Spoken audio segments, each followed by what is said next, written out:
Kao prvo, neću duljiti, hvala vam što ste se okupili u ovako velikom broju. Prije 4 godine u mali skromni život projekta Močvarnog laboratorija došla fantastična ekipa iz udruženja bivših učenika Špuda, ekipa koja će gostovati večeras na tribini. I evo, konačno, nakon 4 godine, unatoč raznim projektima i programima koje smo do sad zajedno radili, tu smo se skupili na tribini koja govori o Špudu, pa ću ja prepustiti sada profesorici Bernardi, da možda još nešto kaže o našoj suradnji primijenjenoj na Močvari. I hvala vam i družimo se poslije.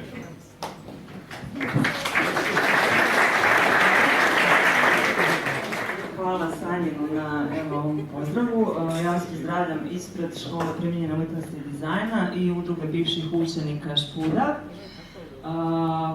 Evo, čast nam je i zadovoljstvo što u ovogodišnjem bogatom programu edukativnih i kulturnih umjetničkih projekata koje radimo sa klubom Močvara i Udruženjem za razvoj kulture, večeras imamo priliku predstaviti vam jednu jako interesantnu tribinu pod nazivom Špud u prostoru i vremenu.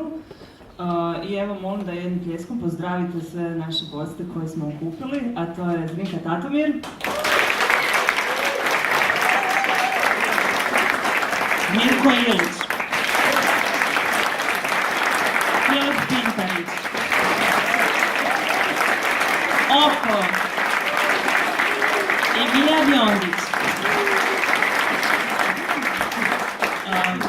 Evo, mislim da je vrijeme da oni krenu se razgovarati o školi i tako to. I jedan ohrabrujući pljesak našoj moderatorici večeras, Medardi Pak.